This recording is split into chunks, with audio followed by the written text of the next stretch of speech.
नमस्कार मित्रों, मेरे मन की बात के इस अंक में आपका स्वागत है। मैं हूं महेंद्र सुंदरियाल। मित्रों, आज़ादी के तुरंत बाद नेहरू गवर्नमेंट ने एक एक्ट पास किया जिसका नाम था the drugs and magic remedies objectionable advertisement act 1954। इस एक्ट के सेक्शन 3 में के तहत जो है एडवर्टीजमेंट्स पे पाबंदियां लगाई गई हैं। उसका शेड्यूल में 54 बीमारियां ऐसी हैं जिसके रेमेडीज यानी उसका इलाज करने की कोई प्रक्रिया है, उसके बारे में कोई एडवर्टीजमेंट करने पर पाबंदी लगाई गई है। कोई भी एडवर्टीजमेंट नहीं हो सकता। कई सारी बड़ी कॉमन सी हैं जो बीमारियां हैं, जैसे स्त्रियों में बाझपन है, उसकी अगर कोई दवाई या इलाज आप कर रहे हैं तो उसका एडवर्टीजमेंट नहीं दे सकते। डायबिटीज़ का आप एडवर्टीजमेंट नहीं दे सकते। बहरेपन का आप एडवर्टीजमेंट नहीं दे सकते। कैटरेक्ट का, कैंसर का, ब्लड पॉइजनिंग का, अपेंडिसाइटिस का, इस तरह की 54 बीमारियां हैं जो उसमें शेड्यूल में हैं। उन बीमारियों के इलाज की या उसकी जो प्रक्रिया है उस इलाज की, उसके बारे में कोई कंपनी, कोई मेडिकल प्रैक्टिशनर एडवर्टीजमेंट नहीं दे सकता। ये एक रूल बनाया था। ये रूल इसलिए बनाया गया था क्योंकि तब तक एलोपैथी के पास इन सारी 54 बीमारियों में से किसी का भी जो है इलाज मौजूद नहीं था। आयुर्वेद और अन्य जो भारतीय प्रणालियां हैं, चिकित्सा प्रणालियां, उनमें इनके इलाज मौजूद थे। चाहे आयुर्वेद हो चाहे यूनानी हो, इन सब में मौजूद थे, क्योंकि ये तो हजारों साल पुरानी हमारी प्रणालियां हैं जिसमें ग्रंथों में इनका इलाज लिखा हुआ है। तो ये मौजूद थे, लेकिन इनको प्रसार न मिले, इनका प्रचार न हो, ये लोकप्रिय न हो, इसलिए ये एक्ट बनाया गया।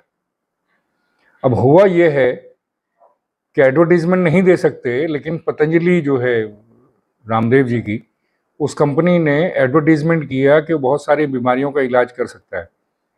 अगर आपको याद हो तो कोविड के दौरान भी इन्होंने दावा किया था कि आपका इम्यून सिस्टम बढ़ाने की उनके पास दवाई है, और जो खूब बिकी थी उस वक्त।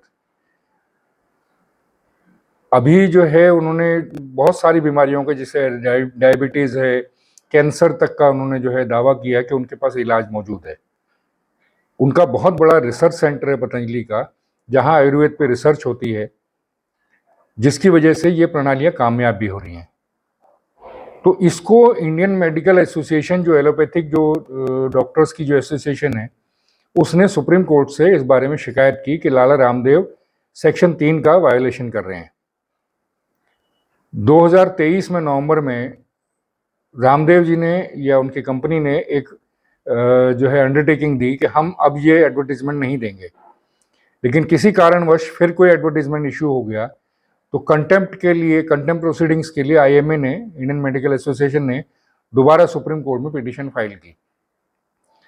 आज से है हफ्ता भर करीब पहले सुप्रीम कोर्ट ने लाला रामदेव को, सॉरी बाबा रामदेव कहना चाहिए, वैसे मैं उनको लाला रामदेव कहता हूँ, किसी वजह से मैं उनको पसंद नहीं करता ज़्यादा, लेकिन फिर भी हैं। आज के जो आज का जो संदर्भ है उसमें बाबा रामदेव कहना ज़्यादा पसंद करूँगा।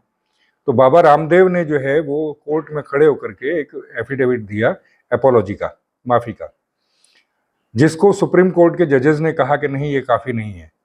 हालांकि सुप्रीम कोर्ट ने बाबा रामदेव की काफ़ी तारीफ की जजेस ने, लेकिन उसके बावजूद ये कहा कि आप दोबारा एफिडेविट फाइल कीजिए।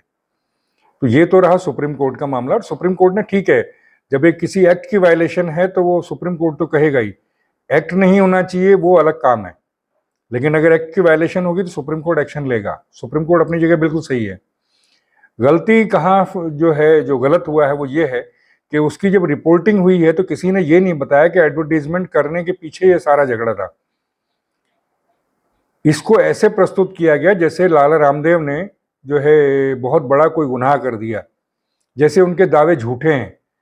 कोई रिसर्च नहीं हुई, उनकी दवाइयाँ कोई टेस्टिंग नहीं हुई हैं, उनकी जो प्रणालियाँ जो बताते हैं उसकी कहीं टेस्टिंग नहीं हुई। लेकिन मीडिया में एक वर्ग जो है, बल्कि अधिकांश जो मीडिया हाउसेज है, उन्होंने यही प्रचारित किया कि उनको डांट पड़ी, और ऐसे उसको पेश किया गया जैसे कि उनकी दवाइयों का जो है झूठा, जो उनकी दवाइयों का दावा जो है झूठा है।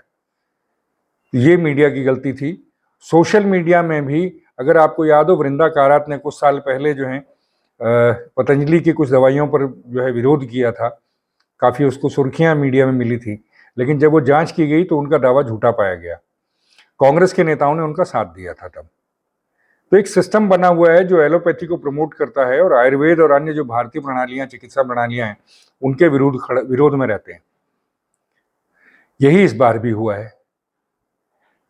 चाहे रामदेव जी की जो टीवी पर जो हरकतें हैं उनकी वजह से मैं उनको पसंद नहीं करता, उनको लाला कहता हूं, लेकिन ये सच है कि आयुर्वेद के प्रति और विशेषकर योग के प्रति जितनी जागरूकता रामदेव ने फैलाई है उतनी किसी ने नहीं की।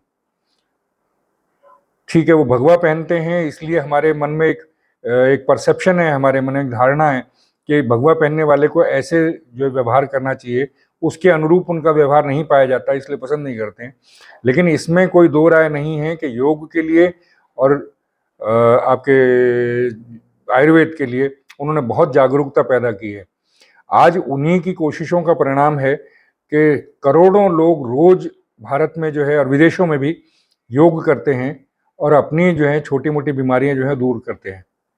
बहुत फ़ायदा लोगों को होता है। आम लोगों से आप पूछिए तो बताएंगे आपको कि बहुत फ़ायदा होता है, चाहे वो आपका ब्लड प्रेशर हो, चाहे डायबिटिक हो, चाहे घुटनों का दर्द हो या अन्य कोई बीमारियां हैं। बहुत सारी बीमारियां हैं जिनमें आराम मिलता है योग करने से और इनकी दवाइयों के इस्तेमाल से। जहाँ तक एलोपैथी का सवाल है, ये एक माफिया की तरह काम करता है। इनका बजट बहुत बड़ा है, किसी भी देश के बजट से ज़्यादा बजट इनका होता है। जो अमेरिकन डायबिटीज़ फेडरेशन है, एसोसिएशन है, वो अमेरिका में कुछ रिसर्च करके उन्होंने जो है वो दवाइयाँ प्रेस्क्राइब करनी शुरू की, जहाँ जिनको इंडिया में भी एज इट इज़ फॉलो किया जाता है। सारे डॉक्टर्स इसी तरह करते हैं। हालांकि मेरे फिजिशियन जो हैं वो अक्सर कहते हुए देखे मैंने, दवाई तो प्रेस्क्राइब करते हैं लेकिन साथ में कह देते हैं कि आप अपना वजन कम कीजिए, आप नियमित व्यायाम कीजिए, आप अपनी दिनचर्या सुधारिए, आप परहेज़ कीजिए कुछ चीज़ों से, तो आपका जो है डायबिटिक वगैरह जो है सब ठीक हो जाएगा, चाहे डायबिटिक है चाहे ब्लड प्रेशर का है। लेकिन अधिकांश जो डॉक्टर ऐसा नहीं कहते हैं, क्योंकि दवाई जो कंपनियां हैं वो उनको मोटा मुनाफा देती हैं। तो ये दवाई कंपनियों का किया हुआ षड्यंत्र है, उनके किया हुआ दुष्प्रचार है, जो मीडिया में इस केस के बारे में ऐसी रिपोर्टिंग हुई। तो आज के अंक में सिर्फ इतना ही मैं कहना चाहता हूँ। अगले अंक में फिर आपसे मुलाकात होगी। नमस्कार।